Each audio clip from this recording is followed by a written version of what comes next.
welcome to the Swift Half, your weekly session of chat from the UKOCR and adventure running scene. Each week, pub landlord Alan and our favourite regular Ian discuss races, runners and anything else that comes to mind. So pull up a pew, pour yourself a drink and join us for the Swift Half. You're listening to the third most popular podcast for people who like pina coladas and songs stuck in their head. Ian, my friend, it's that time of week again when you visit me in the Swift Half. Greetings. Greetings, Alan. Happy Friday. Happy Friday. We're officially halfway through the year now, aren't we, when I think about it? We're more than halfway. Halfway was about 30th of June. And we're on 15th of July. So we're 15 days past the halfway point. Something like that. You know what time it is? It's about time we started organising the awards. It is. But can I give a quick shout out while we're organising stuff? Can I give a shout out to the Solo Mudders Christmas party? Oh, I've seen this. Is it happening in Manchester? Birmingham. Close enough, I guess. Kind of. 2 hours away. Near enough. But I, of course, haven't planned this at all, so I don't have any details. I just know it's in Birmingham. It's a sit-down meal. It's cheap as chips for a sit-down meal. And, yeah, it's in December, so go on the Solo Mudders Facebook group and sign up. So shall we really give some proper details out about it? Because we're not right to say that and not giving no details out. So I've just loaded up the Solo Mudders page, and I'm scrolling down. It's not far away. I know I saw it the other day. There it is. Saturday, 9th of December. Saturday, 9th of December in Birmingham. At Rathallan Hotel. Yeah, we had it about 2 or 3 years ago there. And you get a meal, you get entertainment. It's quite a good do, actually. I think it's now a Best Western. It used to be owned by someone else, but it's a Best Western now. So I suspect that the hotel might be slightly upmarket now. Well, it's 75 quid for meal. So what you get in that is welcome drinks and canapes, 3-course meal with unlimited wine, beers and soft drinks, an unlimited bar until midnight. And then at midnight, you get a bacon roll. What about the unlimited bar? Because we haven't done this for 3 years, I forgot what a good deal it is. 75 quid for effectively a bottomless brunch. That's absolutely spot on, that, isn't it? And have you been to this one before then? Have you been to this hotel before? I have, and it's an adequate hotel. For a price, it's good. To be fair, you're not going to be going to your room much. You know what, Alan? It's not too dissimilar to the hotel we went for the UKOCR Awards. Oh, that's all right then. That's not too bad. Not too upmarket, not too downmarket, just right in the middle. Just right for a good night out with some of your closest friends. Well, probably about 50 to 60 of your closest friends, and it's a great do. And it's on the main bus route. So what we did last time is you hopped on the bus and just went around Christmas markets a little bit. So is it Christmas market that, well, I guess all December, isn't it? With Christmas market in Birmingham all December. Yeah, I think they vanish around mid-December, but this is the 9th, so it'll still be on.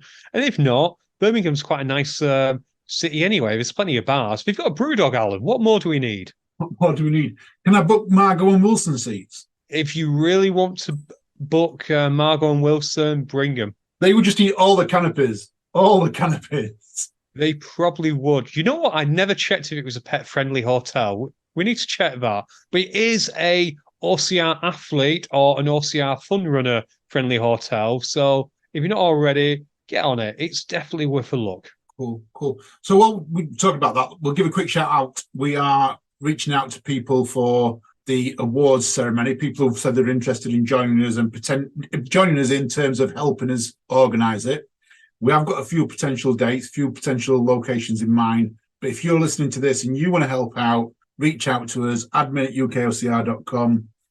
I'll not reply back to you unless you leave your telephone number, and then I'll call you up and check you out and make sure you're all right to join. Do I still need to do that? No, you're all right, Ian. I've got you'll never even enter you. You'll never even ring me up and say, Alan, I want to be part of it. You just, you do help, but you never tell me you're going to help. You just do it. That's true. And or I find out what I'm meant to be doing on the night of it. I think it's perfect. I work well under pressure. That's all I can say. Well under pressure. Well under pressure. I like it. What we're drinking tonight? Well, you inspire me, Alan. You've been on Punk IPA, well, the fake Punk IPA for a while. So I am on fake Elvis juice tonight. I am on Brewdog alcohol-free Elvis juice. So I'm effectively drinking watermelon water. It sounds good. I love Elvis juice. I love proper Elvis juice. It's one of my favourite drinks. I'm actually drinking proper alcohol tonight. And I needed one today after I've done a long shift at work. And it has been long. We've had a few people phoning sick, and I've been picking up other people's appointments and things like that. So I've had a real long day at work today. Hence, Ian, I didn't do a lot of research on the notes, and so thank you for you doing that. But I'm on a Corona Extra in a can. So Corona in a can, which is how on earth did you get the lime in that? I haven't put no lime in it. I love Corona with lime in though. I do like putting lime in it. And was it the one Sol put lime and lemon in that? You have to ask, why don't we just brew it with lime and lemon? You mean like they do like with tequila and pop like the worms in the bottom? They should just put a slice of a lime in them. Yeah, that would work. I thought, would the lime decompose? I'm not sure. Do you reckon the alcohol would pick all the lime enough? I don't know. I don't know. In one of my first pubs in Brighton, we were one of the first people to do flavoured vodkas. And we used to put blackjack, the chewy blackjacks into vodka. And we also did fruit salads, pear drops, and rhubarb and custards, all like hard things that you could do. When you popped them in the vodka, they actually vanished. So you couldn't the vodka just looked like plain vodka until you actually tasted it. Crazy. It really is. And you saying that has just reminded me. Do you remember the High Rocks after party a few months ago? The one which was the VIP lounge upstairs and that you didn't make it to? Yeah, the one I didn't make to. Thanks, Al. You enjoy bringing that up. But anyway, it did transport me back to the early noughties, well, late 90s. Guess what have you had there, Alan? You're going to say flavoured milk, alcoholic milk, because that was always the drink I remember was weird. No, they had men and ladies walking round selling you vodka by the shot. On the little trays that they have. Yeah. And they used to do it all the flavoured vodka shot, and they just wander around selling you there and then. I didn't realise this was still a thing. Like there used to be test tubes, didn't there? They were like test tubes before. Were they still in test tubes? No, I think they were just shot glasses, but they were in test tubes. But I honestly didn't realise it was still a thing, and it just transported me back to the mid-noughties when, well, you'd get about 20 people in a club and 100 of these people try selling you vodka. But back then, there were pounds, so you put a pound in to get one back. Obviously, like no one carries cash now. So did they actually have like a card machine like wrapped around the neck for you to tap? I don't know if it was wrapped around the neck, but I'm fairly sure they had a card machine. I'm also fairly sure it was only £1. Still £1. So inflation's not gone up on the flavoured vodkas. That's what we need to do. We need to petition that the flavoured vodka gets added to the inflation index. It'll drag it all down. We'll be 2% inflation. Job's a good one, and we can stop putting interest rates up, trying to cripple us all. Flavoured vodka's the problem. That's the solution to everything. It is the solution. That would solve it. Just add it to the inflation index. Anyway, should we talk about OCR? We can talk about OCR. Just before we do, and I'm only going to touch on it because I don't want to get into it because it could be a minefield, and it just reminded me, talking about news and inflation, that Casta Menier, have you seen that she's won her court case in the human rights against, because she's a female athlete and her testosterones were that high level, they forced her to take drugs to bring them down, and she appealed against the committee and everything else. Not going to go into big details. I think it's the right decision. Forcing someone to take drugs to change their lifestyle is against what, or change their body is against what we're about, and she's won that case. So big well done to her. I hope to see her in the Olympics when they come up. I hope they overrule the Olympic Committee now overruled their decision, and we see one of the greatest athletes of all time competing with the best. Yeah, I am definitely minded to agree with the decision. In some ways, I'm glad it went to court just so that it could be examined properly, because this is what I sometimes get worried in sport, is the whole judge, jury, and executioner that a lot of governing bodies are. So I am glad it got to court, irrespective of the ultimate outcome. I'm glad that we have some guidance now, and hopefully that can be used, because it's always difficult when you get talking about physical advantages, isn't it? It is. It's natural advantage, though, but she's got, her body is physically different to all of the women, and to force her to, I don't know, it's like, for instance, and someone said this to me the other day, Killian Jornet, his lung capacity is absolutely phenomenal. He was born and bred in the mountains. Should he be forced to wear some breathing apparatus so he can't take in as much oxygen as someone who's never lived in the mountains? No, he shouldn't.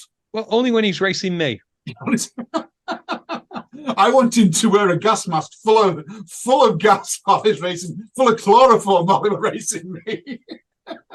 Yeah, only when he's racing me. But it is a very good point. And again, I'm sure everything will get further details of this as it goes on. And we'll find out how this impacts the world at large. Too right.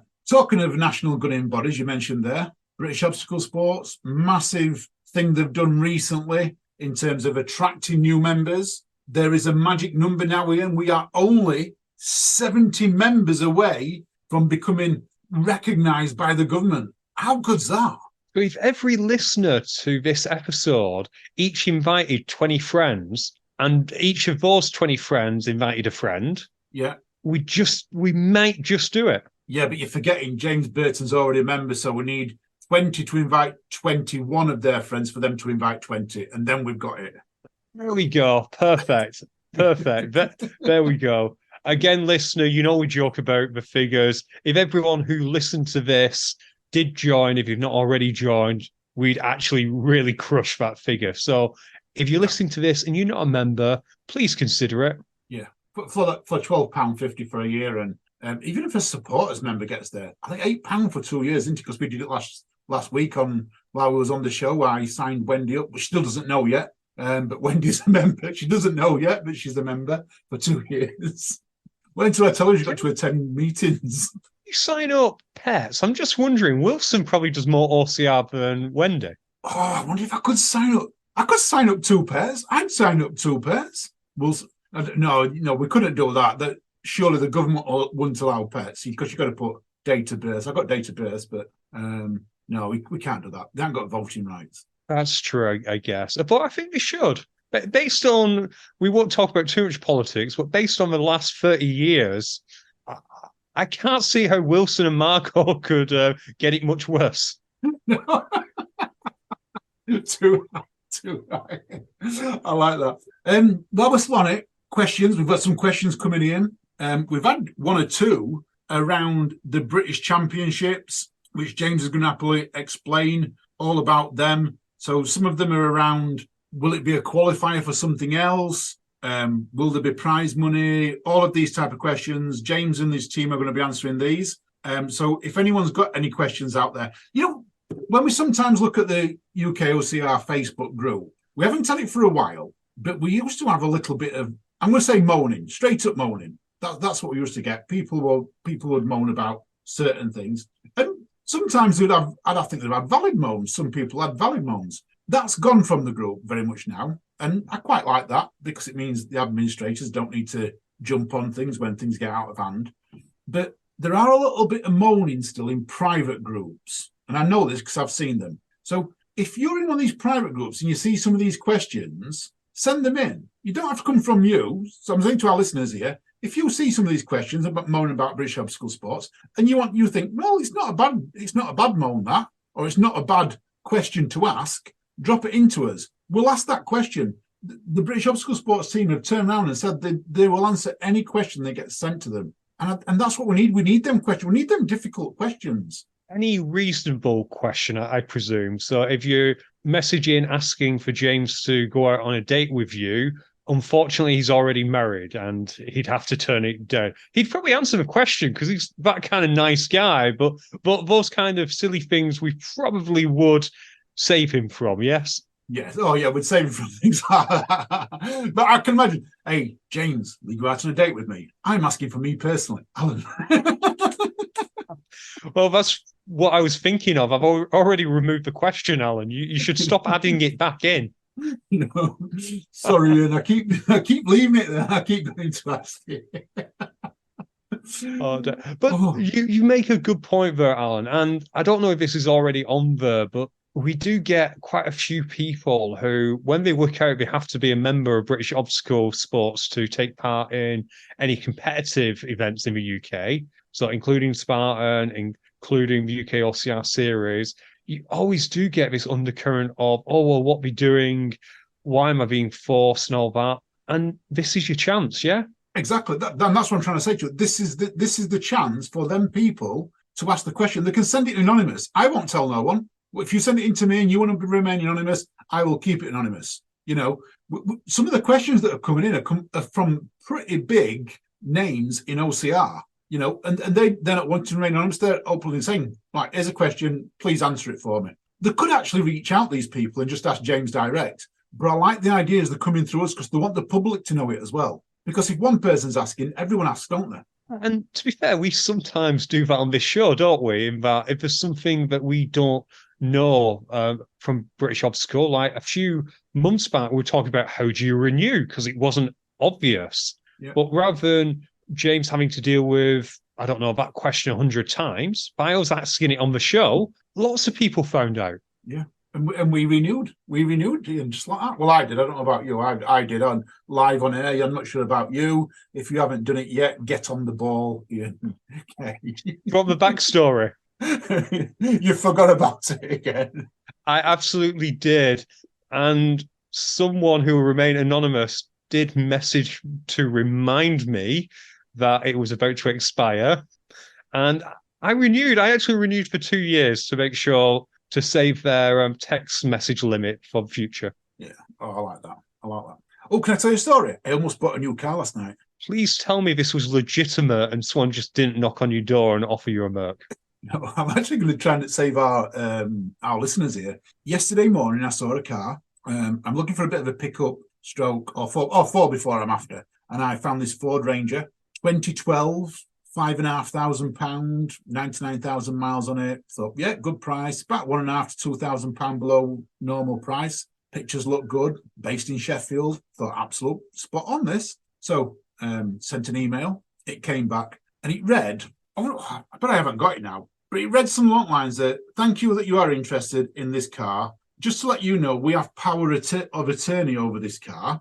It was purchased at auctions and we are an intermediary company. We will deliver this car to you for the price of £125, and you can then make a decision there and then if you want to keep the car or return it if it's not right for you. And they sent me videos, they sent me pictures and everything else. And it was from a company called Wilmot Transportation Limited. So I thought, okay, you know, it doesn't look too bad. So I thought, but before I do, because I always get a little bit wary, especially when they use words like power of attorney, and there's one other word it's there, and please respond with what your final price is you would offer. Now, final price is something that always rings a bell when someone says final price, because that just doesn't make sense. And I know in some languages, make an offer equates to final price. So I rang up this Wilmots. They know nothing about it. Nothing at all about it. So a complete and utter scam. So I've reported them to police anyway.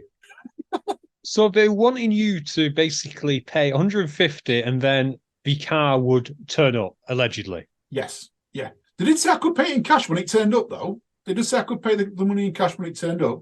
I don't, whether the car turned up or not, I wouldn't know, but they were talking like that, but they talked about bankers' drafts and other stuff. So just be careful out there, people. Sometimes a deal that's too good to be true is too good to be true. Where was it advertised, by the way? It was Car Guru, I want to call it. Oh, gosh. So it wasn't even like on Facebook Marketplace or Craigslist where you'd expect scams. I don't know how legitimate that site is, but you wouldn't necessarily question a site like that. It might be a dodgy site. I don't know, but something like that, you wouldn't. I'm going to chip in with a little bit of legal. Power of attorney over a vehicle. I have never heard that in my life. No. And that was another thing that sort of it rang a bell when I read that, and I was like, there's some things just didn't ring true, and that's why I rang them up. I googled, because with the email at the bottom it said somebody's name and it said Wilmot Transportation, but what it didn't say was the telephone number or contact details of them in the email. And that rings a bell, doesn't it, as well, a little bit. So I Googled Wilmot Transportation, and they actually deal with transportation of dangerous chemicals. So they're not even cars. They're not even car transportation. It's dangerous chemicals. So, yeah. So an out word of warning. Word of warning out Definitely there. Definitely a word of warning. Right, moving on to things that are not scams. Can we talk about Tough Mudder this weekend? Oh, I'm not going now, Ian. I'm gutted. Manchester, I booked to go, and I'm not going. I've got my glass ankles are playing up, so I've decided I'm not going to run because I'm 2 weeks away from 100 miler. But what an event it looks like. It does, and I'm just going to give a shout out to, not a shout out, a warning to everyone, because as you know, I don't live that far away from the venue at all. Yeah. Relatively close, without doxing myself. It has been raining really, really bad over the last week. In fact, Alan, there was a guy on the street corner with a big white beard collecting 2 of every animal. And he's got a wooden boat. He's got a wooden boat, apparently. But yeah, bring 2 lots of trail shoes, guys, because I don't know for sure what it's going to be like. But last year, Alan, you remember how it was like the Somme. It was, and there was a lot of remarks on social media about it being pretty bad, but they're going to go back. And it looks like on the map, it looks like everything is still in the same place as it was last year. So the village is going to be the same place. I think the village has changed. Oh, if you look at the, go on. If you look at that map, if you look at where it looks like it starts and finishes, it looks like it's in the bottom left-hand corner. So when we were running last year, wasn't there some hard standing around that area? There was. So that's probably why we've got the village there, because it is quite hard standing there. That's the area where they made you run up and down a little bit. Do you remember that bit where they were just adding mileage a little bit? You went, I want to say that Crybaby was around there, but I could be getting it wrong. But it was definitely a place where there was hardly any obstacles and there was a fair bit of running. Yeah, I know there's some hard standing because there was a car trying to turn around, if you remember, while we was up there, and we were thinking, we was running, we're saying, well, how's a car got up here? Because there's no entrances and things like that. So, yeah. But yeah, there's a entrance right in the bottom left-hand corner. There's some gates. And isn't there some shops around there as well? Yeah, ish. You'd have to walk further up. The shops are more towards where the Metrolink is, which is a lot further up. But yeah, that is actually where they had the village. For those with long memories, the first time they had it at Heaton Park, that's where the village was. Right. But the bad news, Alan, is that if you park where you parked last year, which was at the very top near the house, which I don't know what it's called. Yeah, it's a long walk. Yeah, I was just thinking that it's a long walk to get up to there, isn't it? A massive long walk and that go there.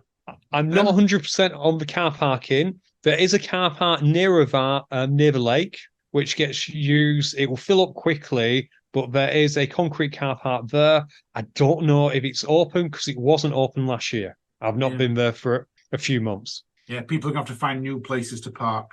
Some good obstacles there, Ian. There is. There's a couple that I was looking at. I was thinking, how are they digging down? Because we've got Pitfall. Seen that? Well, we think it's Pitfall. That's the one that's blanked out that you can hardly see, but it doesn't like Pitfall, that doesn't it? I thought it was confirmed. I thought that on the map that you put up on UKOCR, that it says, oh yeah, sorry, I've just read it as Pitfall. It is actually blurred out, isn't it? Yeah, but you can see it says Pitfall.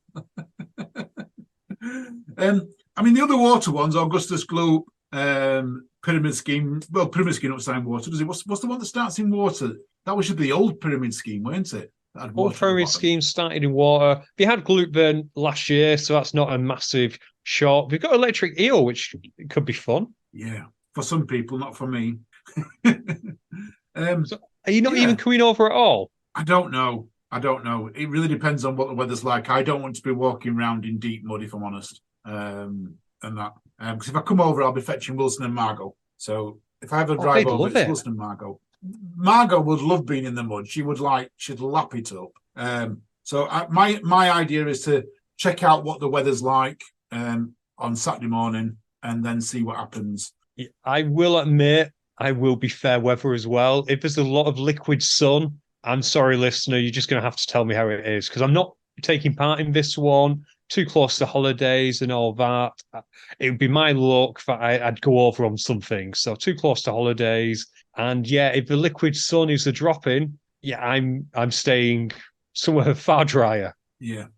I've got a barbecue being delivered on Saturday as well. So also for me, it depends on what time that arrives. So XL Packages delivering a very large new barbecue for me, because I love a barbecue in the summer. Saying all of that, Alan, the map, for a 10K, it does look really fun. It does. 22 obstacles on the 10K? Yeah, 22 obstacles. 22 of all, it's got amongst that mud a wheelbarrow, so 21 obstacles, I guess. Oh, and hero carry, so 20 actual obstacles.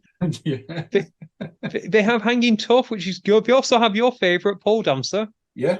What's Twinkle Toes? I don't remember that one. That is balance beams. Oh, yeah. I forget that were balance beams, yeah. We got Lumberjacked.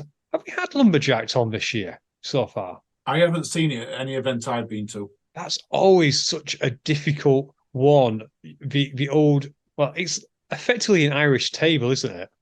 Yeah. Or close to being one. Not quite the Hero Wars Irish table, but very, very close to one. But it is quite difficult, and it can get quite slippy if it happens to be raining. Oh dear. And it's was it 3 obstacles after Pitfall? If it is Pitfall, but it does really look like Pitfall, doesn't it? Yeah. Good thing is, though, they put Hero Wars before it this time. So maybe they're listening to us about ETM. Perhaps they did. Alan, speaking of ETM, yeah. We all know Electroshock was fun, wasn't it? You loved it. I did it. Have you seen what they've done to Electric Eel in the US? No. They've now got bars which are low enough that you have to push under them. So think about hydrophobia, how you have to go under the water.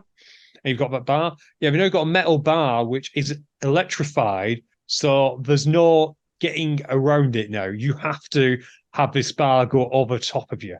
Oh, that's not... I don't like that. Is that the bar's electrified? I understand that the bar's electrified, yeah. Oh, I can't... Oh, a bit... Oh, for me, and that's a bit too much. I'm going to say that's a bit too much. There's one thing trying to avoid the wires, but when you can't avoid them, and you can't really avoid them in electric eel anyway. You'll just stay really low and try and wiggle through. You can maybe sometimes get through with getting one shot, but putting an electric bar, that's one step, for me, one step too far. And it does eliminate what I found to be the easiest way for electric eel, which is to stay really low into the sides. Well, that and go very, very, very fast. Everyone around you will hate you, but if you swim it, then you get through as quick as you can, and it's just one big shock as opposed to the sudden ouch, ouch, ouch. But if you've got the bar that you've got to maneuver, I don't think you can do that anymore. Oh, yeah, that's reminding me of that. When I did it at ETM, you're right, I ran through as quick as I could, and I did get shocked the last time I got shocked about 5 times. But I did get shocked up. But you're right, it feels like just one long shock at one point, doesn't it? I never thought about it like that. And on eel, that works even better because you can't fall down. The worst that'll happen is you'll face plant, but you're already down. So whereas on electroshock therapy, you're sometimes worried you'll take a headshot and you'll cane it like our good friend Matt B. Davis did at Yorkshire. Yeah. We've all done that at some point, yeah. We've all done that at one point. At eel, it's not that bad, but yeah, this really adds something to it. Can't say. Bear in mind you're in water, and usually on an electric eel, when I've gone through, if someone close by me gets shocked, I can sometimes feel it through the water as well. Whether you're going to be close to someone going over that bar, you're going to get shocked. Yeah, you're going to get shocked. Unless you go first wave when the sun's not been up and charged it up, or last wave when it's running out of charge in bad weather. Oh, because it is bad weather. That's a good idea, Alan. So last wave, if you're all planning on going to Tough Mudder this weekend in first wave, request to go last wave because it'll be out of charge because everyone else would have been through it. and the implemental weather won't have recharged it again because we know the solar powered. That's a fair comment. Perfect. Sorted. There we go. Perfect. Speaking of events that were last week, though, and that was a terrible segue, listener. I apologise. Awful segue. I started that in my head. Did you see? We didn't have any OCR, but we did have some fitness racing this past weekend. Was this the thing I've been looking on UKHXR with a massive worm or something that like everyone's had to carry? Worm. Yeah, the Core 6 event was not a million miles away from Overlord, actually. It's down that neck of the woods. All right, whereabouts? Do you know? Oh, you're asking me now. What's the village that's near there? Ashbourne. Yeah, I'm fairly sure it is near Ashbourne. All right. So it is really quite close to you. And yeah, it was teams of 6. So it was a fitness competition with teams of 6. We had a lot of Team Mysore. We had our friends from Forder's Gym. I think Team Grit were there as well. We love ourselves some Team Grit with Sean and that lot. And they got to pull a truck, Alan. Did you see that? I did.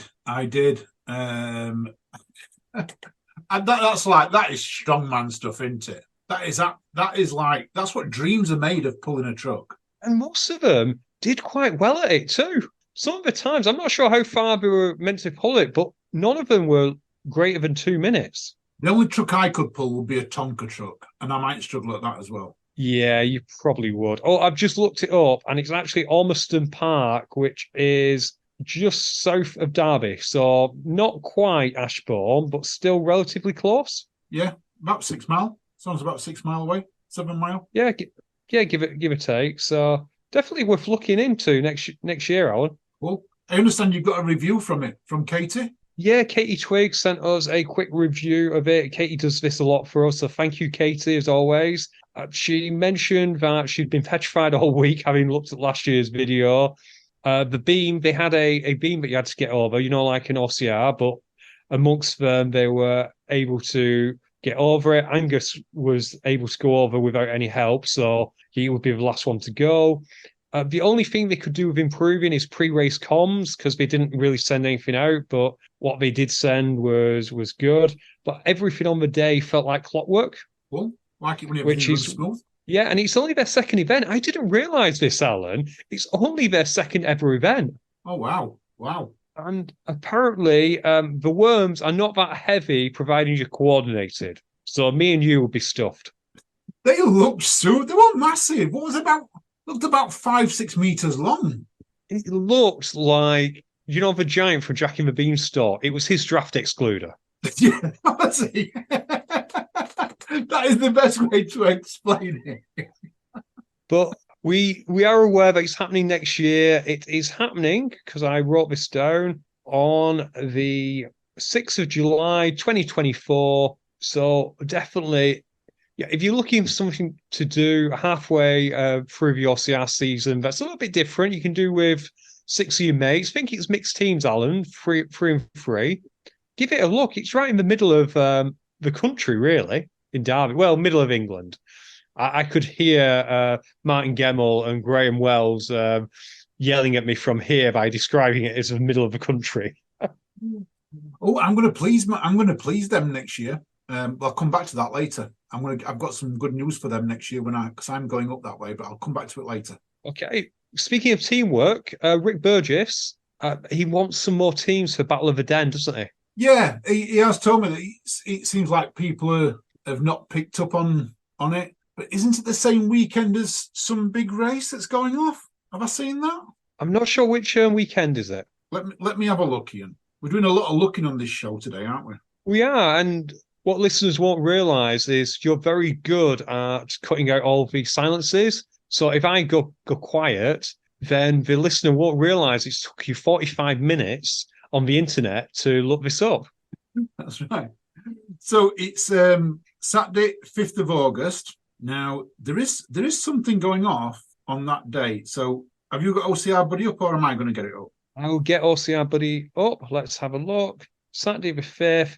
Ah, I see what the problem is. It's Clarty Barnes.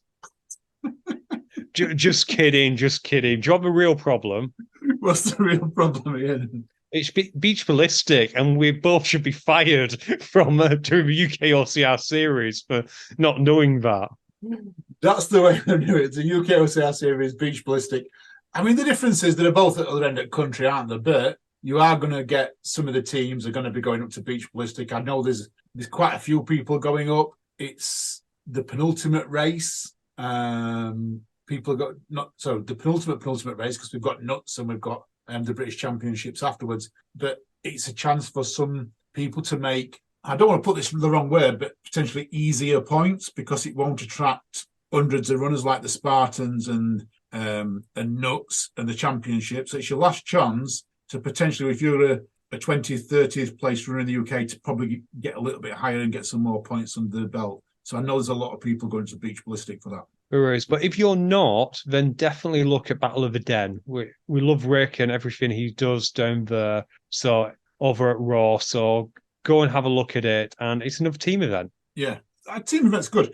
I don't know if he's reached out to the fitness industry of it, because he does sound good when I spoke to him about it. And you can go back to a podcast we recorded with him the other week about it. So it's back on our thing. We talked to Raw, Team Raw, about them, what is Raw, what Lions Den, everything, which was a good chat. I quite enjoyed that. So speaking of teams, and hey, listener, I'm getting better at this whole segue thing. This weekend, if you're not getting wet in Manchester, you may be at ATHX. And Alan, have you any idea what this is? I have not got ATHX. It sounds like a train coming from London to Glasgow. What's ATHX, Ian? ATHX is a new fitness event concept. So fitness racing, you've kind of got on a scale.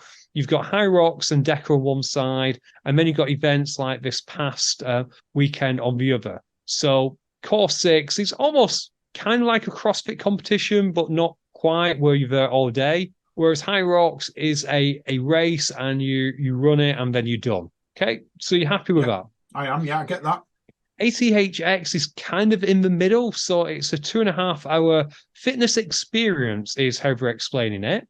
So there are going to be free workouts, so similar to what we saw over the weekend at Core 6. But what you'll do is you'll do the workout, then you'll go to another zone, then you'll do another workout, then another recovery zone, and then the final workout. So shall I go through the events, Alan? Fire away.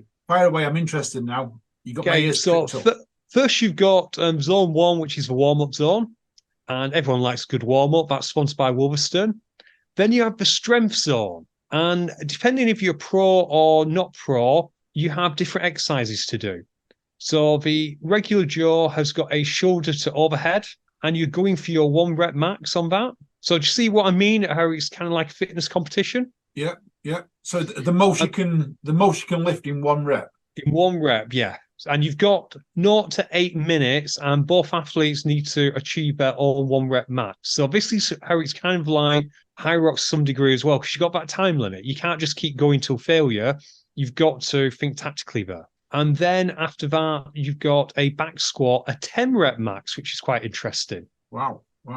So that's for regulars. For non-regulars, they have a shoulder overhead. They have a front squat 10 rep max.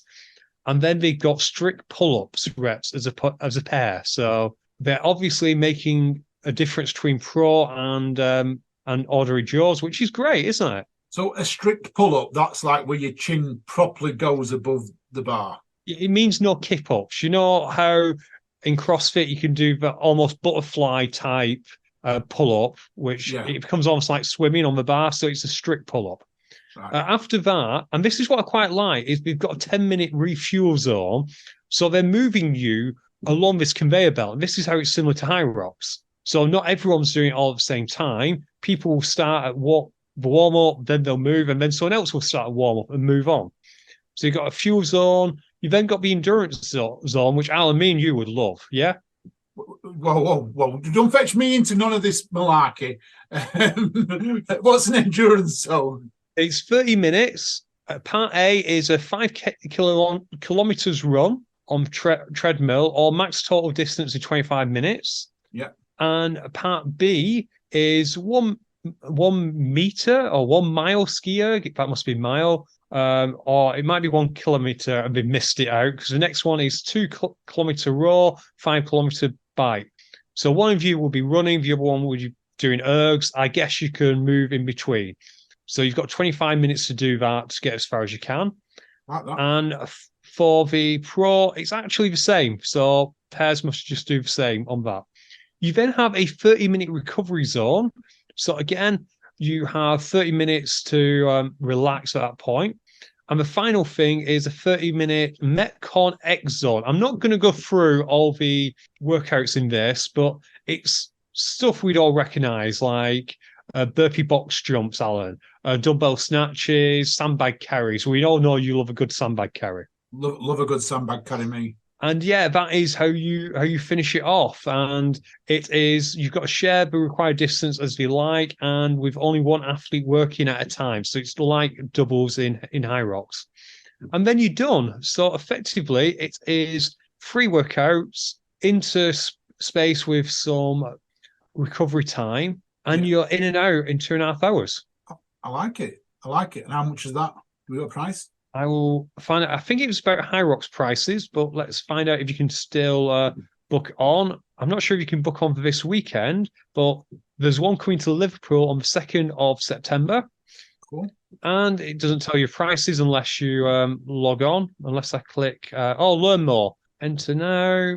No, that's never great when it doesn't actually tell you. Oh, beg your pardon, £160 per pair. So 80 quid a person. All right. That seems to be like the going rate at the moment, isn't it? £80 to £100 for the fitness events and that. It does. And at the other events, these workouts will be exactly the same. So that's what I was talking about, how it's similar to High Rocks. But they have given themselves space to change next year because these are designated as the 2023 workouts. Oh, right. So maybe whereas High Rocks spent a lot of time getting it right behind the scenes before they put an actual event on, are we thinking ATHX is like sort of a progress, an event in progress? So it's the same for this year, but next year we might see if they want to make some tweaks because something's not worked this year, that's when they'll change it next year. They might see what's worked, what hasn't worked.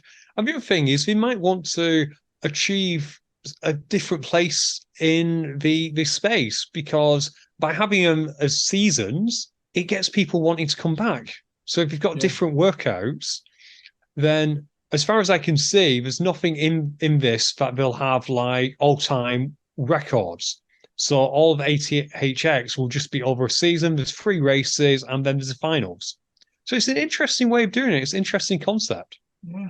I like how the fitness industry is doing a lot of things like this. You know, even though they're individuals, they're also I don't want to say they're not copying High Rocks, but they're doing different things based on High Rocks and moving down different avenues. Everyone seems to be going down the different avenue. It's going to be interesting to see what happens in years to come if they go down the national governing body like OCR has, and how it would encompass all of their different events. I guess it's very similar to OCR in a way, obstacle sports in a way, in that Ninja and a World's Toughest Mudder are as far away apart as any 2 events you could imagine. And yet they operate in the same space. But no, I like this because I think it's a nice bridge for those people who perhaps are put off, famous last words, put off by the running in High Rocks, even though this has got a 5K in it. Yeah. And it would be a nice bridge for the CrossFit people into this space of not having to do an event for the entire day. Yeah. No, I like it. And I think it's absolutely amazing. It's great news. While you're talking about events that's going off, did you know that Matt Roberts is running Palmerton Elite 3K this Friday? I saw it. And did you see who else he gets to race alongside? Well, I think there's going to be some big names, isn't there? There's going to be a massive name. If my sources are correct, Alan, who would be the biggest people to come to Palmerton? Well, you're talking Ryan, VJ, Mark Kempson, names like that. Ryan Atkins is making his return to OCR. He's not really been away for long, but his first race in 2023, Matt Roberts taking it on has got Ryan out of semi-retirement. And that's the story. That's the story we're putting now. It's all down to Matt that Ryan's coming back. Exactly. He was worried that Matt would steal his crown. So well done, Matt. You got Ryan out of semi-retirement. You know, we talk about running against greats, and I ran in the same race as some of the best runners in the UK. I ran against the same race as John Albin on the start line with him before he became where he is now. That is one of the good things about OCR, is that you can, at whatever level you are, run exactly the same course as the elites, the best in the world do. If you were a footballer, it's highly unlikely you're ever going to go and play at Wembley. No, you'd have to be either really lucky or really good. By lucky, I mean occasionally they do these raffle tickets where you can win to go and play your mates at Wembley. Yeah. But in OCR, you can run on exactly the same course as the best in the world. I love that about You can. OCR. And you can go down exactly the same slides as the best in the world, Alan. I see where this is going, Ian. This is a segue into another note. Born Survivor, possibly the fastest slide in the OCR world. Being clocked last year at 36 miles per hour on a speed gun, possibly the fastest slide. They've extended it this year, and it's now going to be 60 meters long. We could be seeing even faster times. Can you imagine going 50 mile an hour down a slide? You know what's great about this is how social media friendly it is. I have a friend who did a Tough Mudder ages ago at work, but he doesn't really care about it. He brought this up without knowing that I had this show. He actually brought this over to me and said, "Have you seen this? Have you seen this? I want to do this now." Well, I mean, I've raved about Born Survivor for years. And since Rob's took over, it's just got better and better. You know, the obstacles are now in situ. So they've been given permission to put obstacles in situ, which means they can build bigger obstacles in. I would say better obstacles, bigger and better obstacles. And when I saw some of the videos from the last event back in April, I think it looked so good. It looked absolutely amazing.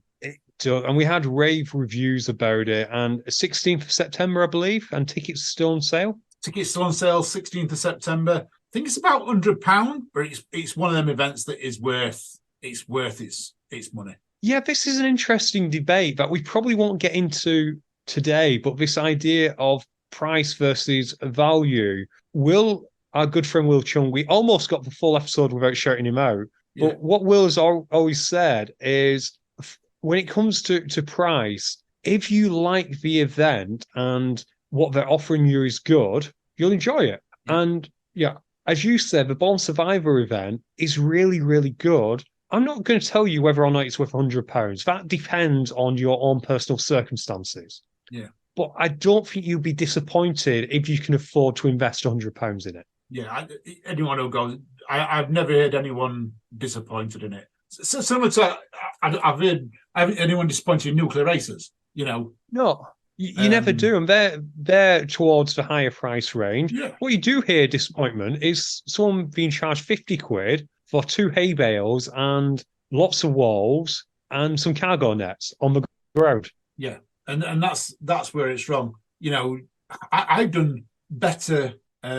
charity events like Mudmasters, which is based in Sheffield, and other charity events very similar to that, which you've paid £25 for, and they've been better than some OCR companies that I've paid a lot more money for. You know what, Alan? I've been to better park runs than some OCR companies that I've had to pay in the past. And speaking of park runs, Alan, did you see in the news this week? These segues are getting better. You're mastering this now after your first hiccup.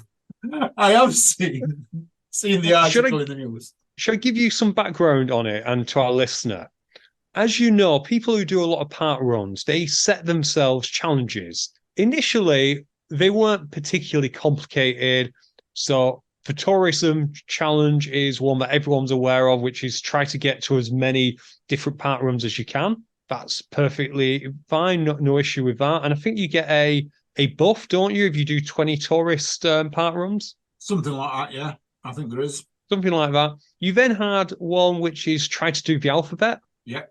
Which again is fine. But I didn't realise, Alan, they've got really, really complicated, some of these challenges. And until I read the article, I wasn't aware either of how there's apps out there telling them to go to certain events. Yeah, there's apps which help you figure out, because now they can like number challenges. So, for example, people have got this number challenge, which is go to an event which is divisible by 111. Yeah. So you'd probably need an app to tell you which part run is gonna happen. Then you have the Fibonacci Club, and Martin Gemmel's gonna love that because I probably pronounced it, which is people look to complete an event number that is part of the Fibonacci series. I have no clue what this is. I didn't bother looking it up. But that's numbers 1, 2, 3, 5, 8, 13, 21, 34, 55, 89, 144, 233, and so on. Okay? Yeah. But as you're going up in there, you're going to hit something like 1,597. Trying to find the 1,597th part run, that takes some doing. And the problem, of course, there's not that many that do that many. No. So what is happening, thanks to these apps, is some park runs are being absolutely swamped. They've been inundated and they can't cope. They literally can't cope. Because every park run has a natural tipping point. Because my one is quite a small one, my most local one. And that's a 4-lapper. Yeah. So High Rocks friendly. High Rocks friendly. It's a 4-lapper. And honestly, if it has more than 100 people, it feels busy. Yeah, I get that. Whereas down the road, we've got one in Oldham, which is 3 laps, but because of the way everything is, you could fit probably 1,000 people and you wouldn't notice. But these apps don't account for that because there's nothing that says what the maximum size of a park run is. No.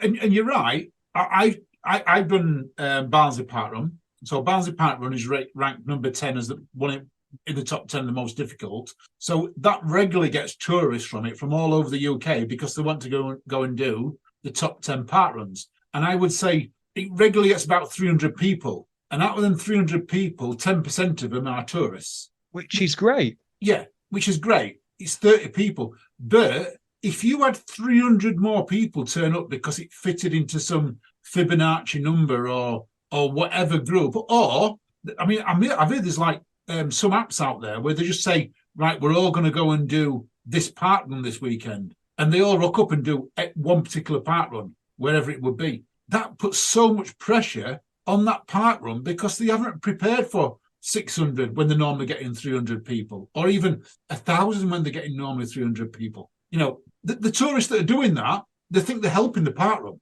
but they're not. It's putting park runners at risk, you know, potential fringes if they're not used to doing it. They don't even have the numbers. You know what I mean? Some of them don't have thousands of numbers. They have whatever their maximum is plus an extra 50 usually. No, exactly. And there's no way of telling, is there, which park runs can cope with it because, well, there's no list that says, for example, Chaddy Hall near me can take a maximum of 100. And people wouldn't care if they want this thinner Natchi number. There we go. I've completely mangled it. They'll just go there to get it. And I think tourism, if you're doing it by yourself or with a group of a few of you, is great.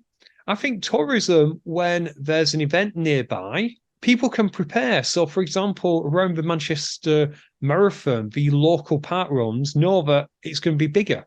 Same with London Marathon. But how could you prepare? Because, I don't know, some dead Greek guy gave a special meaning to the number of park run that yours happens to be that particular weekend. You can't. No, it's impossible.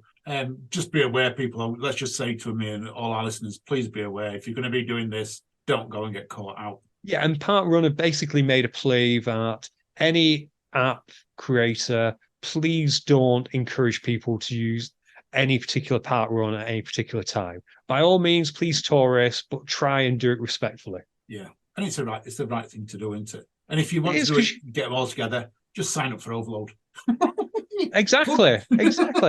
Sign up for Oval. Well, that's different because you can pre-sign, can't you? Yeah, it is. Maybe that's eventually maybe what park runners do. You have to pre-sign if they want to do it to this point. If they're going to keep on doing this, then they're going to have to pre-sign something and get it done. They have actually, I don't know if you know behind the park run scene, but our park run in Barnsley, they alternate race directors, and the local running clubs take turns actually running the park run itself. And they also have special events on our park run. So once a month they will have a time trial where there's people in bibs that run in certain times, so you can look and try and beat your personal best. Could you imagine if they did it that, which actually gets quite a big number, then everyone rocked up and that would be pretty bad.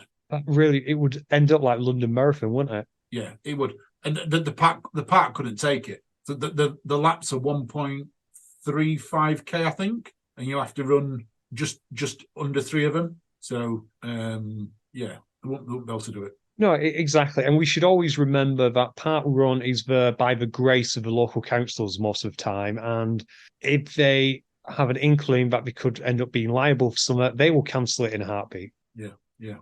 So, Alan, I don't want to end on that topic. So can we shout out the races that are happening this weekend? Let's go. Races happening this weekend, Ian. Where are we going? Well, we mentioned Tough Mudder, so we know that's happening in Manchester. We mentioned ATHX, which is Birmingham. We've also, Alan, we've got Forest Warrior coming up in Gloucester. Oh, that's a good local race, that as well. It's been going quite a while, that. A lot of good runners down there. There is. So if people are not up in Manchester or Birmingham, I hope to see them there. There's a load of pretty muddies going on. And, Alan, do you want to know the big race of this weekend? What's the big race of this weekend? The big race is the Cider 5K that our good friend Dan Lister is taking on. Oh, where's this one at?